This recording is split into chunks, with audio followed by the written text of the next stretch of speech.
Hi you guys, it's me Arden Lee. I am back with another video, and in today's video I have gotten a request for a video about when is a situation bad enough to warrant asking for help.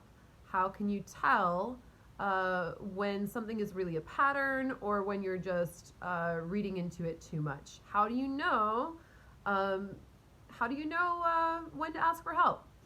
So I'm going to make this video really super simple. It is never a bad idea to ask for help.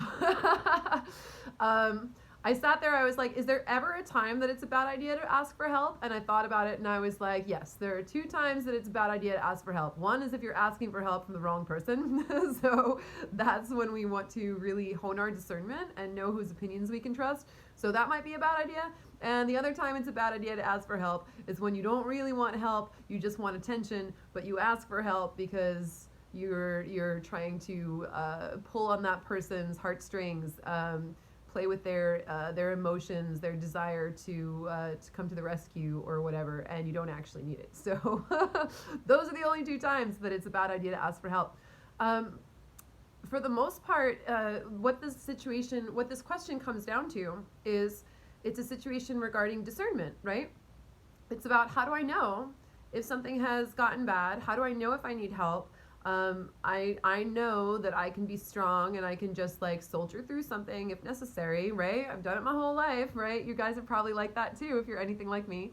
And when is a situation bad enough that that it merits my leaving, or maybe I need to get someone else involved, or I need to ask for help?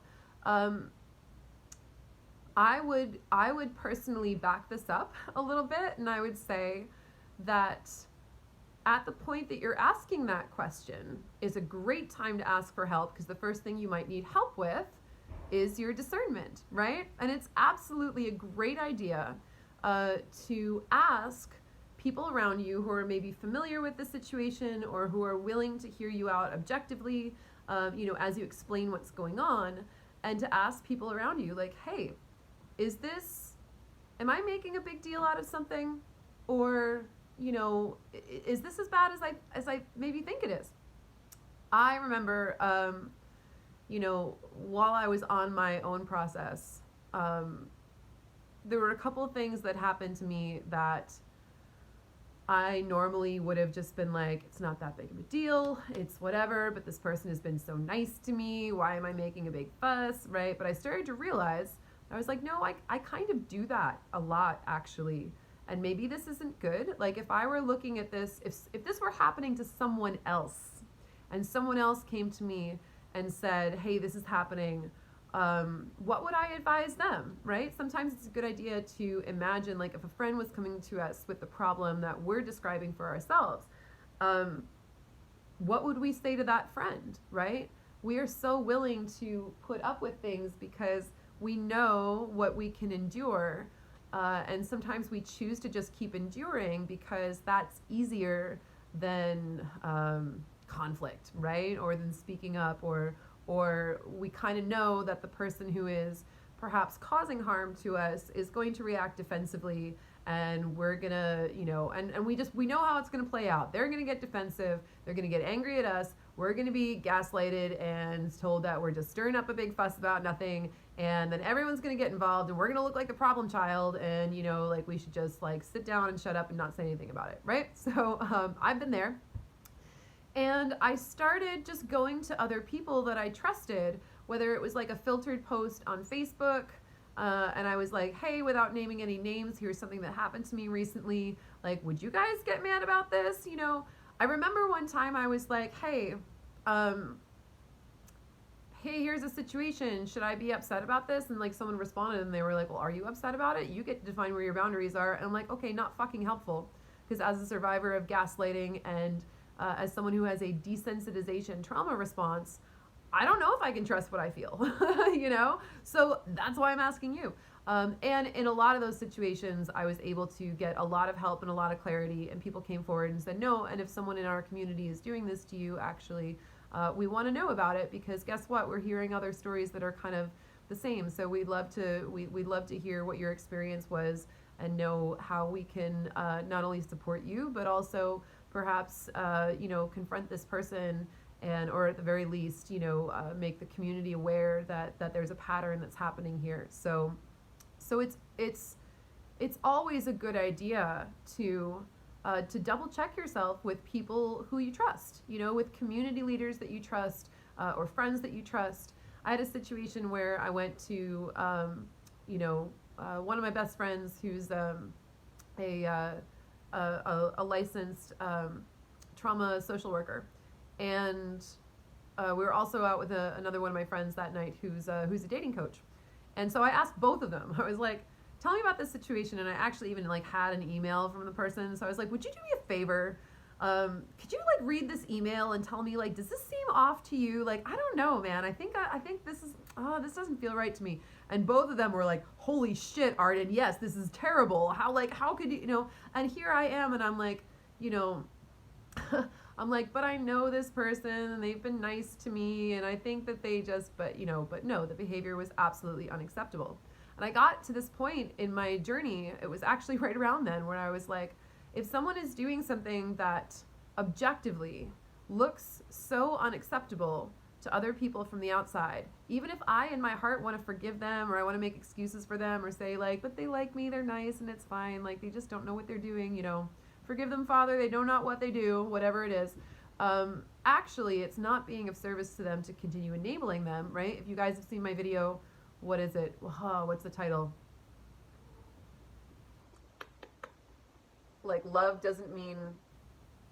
Loving someone doesn't mean we enable them to continue harming, something like that. I don't know. You can look it up.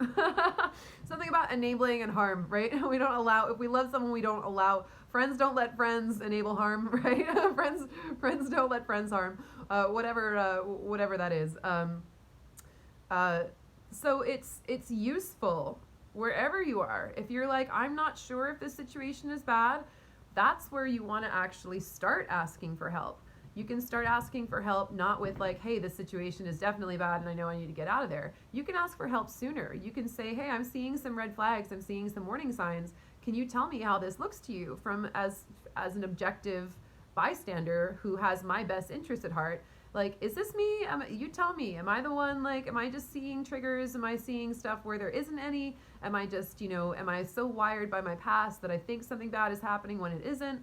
And have people around you that you trust to ask those kind of questions. So that's really where the lesson in this video comes down to, is do you have a community?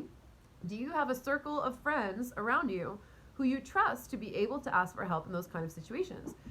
If not, that's something to definitely work on. Because if our only options are, okay, this situation has gotten so bad that I need to either get, authorities involved, not even necessarily, well, it could be law enforcement authorities, but it could be, community leaders, or it could be hey, I need a helpline, or I need to go to a center that does counseling for domestic violence, or any of that. Absolutely, yes, it's great to use those resources if that's what you trust in your discernment. But ideally, we want a community of support that's going to help us stop a situation before it ever gets to that point. So maybe you might have a friend where you sit down and you're like, is this me? Am I wrong about this? And they might say, you know what? I'm actually not sure. There's not enough information in the situation you're describing or the text messages to really determine what this person's either intent is, or maybe this situation can be salvageable. Maybe they just don't realize they're making a mistake. Maybe you can give them a chance and communicate with them, or whatever. Or if they don't stop, if you see more red flags, then it is a problem. You want to make sure that you have a system in place that stops harmful situations, or at least warns you that a situation is harmful before you get there. And if you can't trust yourself, that's fine, you guys. The whole point of trauma is, the after effects of trauma are typically, polarized into hyperarousal and desensitization. Hyperarousal meaning that we feel like everything is on fire all the time. or desensitization, where everything could be on fire and we're like, this is fine, I don't feel anything at all. So I'm a desensitized type. I know there are people out there who are also the hyper aroused type. So Edgar, can you not? I need someone to tell me how bad the situation is that Edgar's climbing on my desk and biting my computer. Well, stop! Stop that! Come here.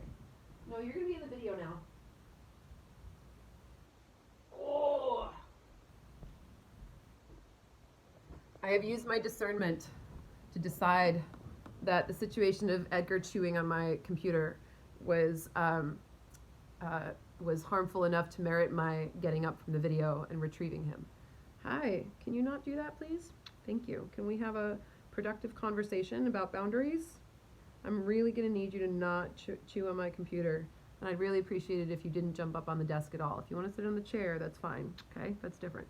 All right, so I'm gonna give Edgar the benefit of the doubt that he didn't mean to cause any harm by gnawing on my computer, and we'll see if he does it again. So case in point, you want to have a community and a social circle surrounding you of people that you trust to outsource your discernment, because if you are in a, if your body is carrying the effects of trauma through either hyperarousal or desensitization, then it's quite natural that you're going to have trouble trusting your discernment until you get to safety and you allow your body to process the things that it needs to process, and you work on either resensitizing if you're desensitized, or putting out the fires of hyperarousal, however you you choose to. Meow. Okay, bye-bye. However you choose to do that. Ultimately, you want to get to that place of safety, and to teach your body that it's okay to start feeling again, right? How do we get into that? That we're going to cover in the whole course, right? So if you're not yet signed up for the summer edition of the Repatterning Project, we start June 30th. Do reach out to me. This is a bunch of stuff that we cover there, and we work on creating circumstances in our lives where we can get to safety and we can start to actually have our bodies fucking relax, so we can start to actually feel things and perceive things accurately again. But know that it is a process. That's going to take some time. And if you need to outsource your discernment, what you just want to make sure of is that you're surrounding yourself with people who you can trust and who care about you. And of course, that takes discernment too, right? So it's one of those things where it's like there's multiple layers to climb out of. How do you know whose opinion to trust, right? That's a discernment issue as well. Naturally, you want to look for people who you really truly believe in your heart have your best interests at heart, and are also people whose opinions you trust, who are smart, who are trauma informed.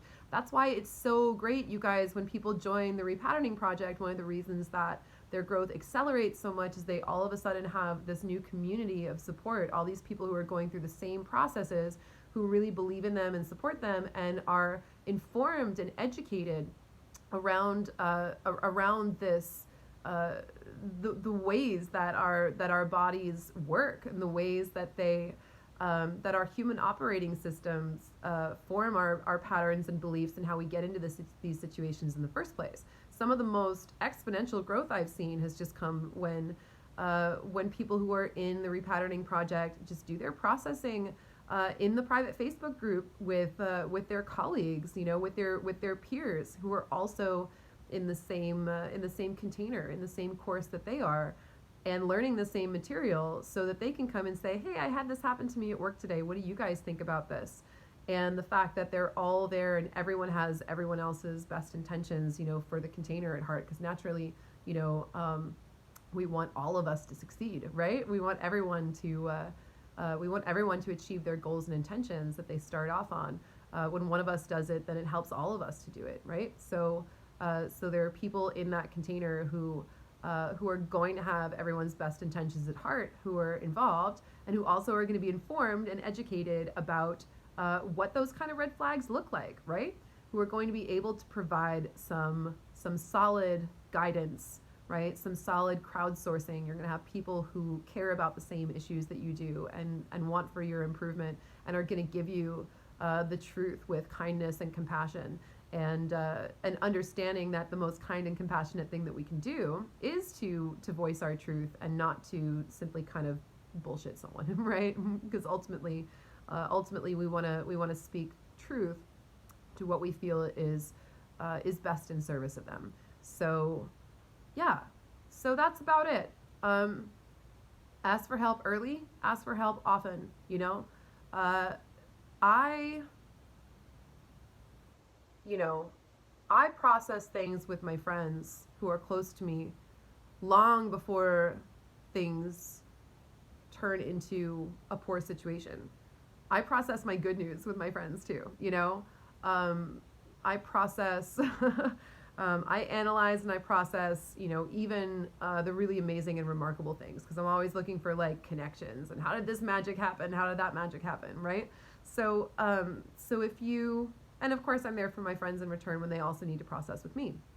And if you're fostering those kind of relationships, then you'll have people around you who have your back and hopefully will be able to spot things with you, really as soon as they come up, hopefully, right?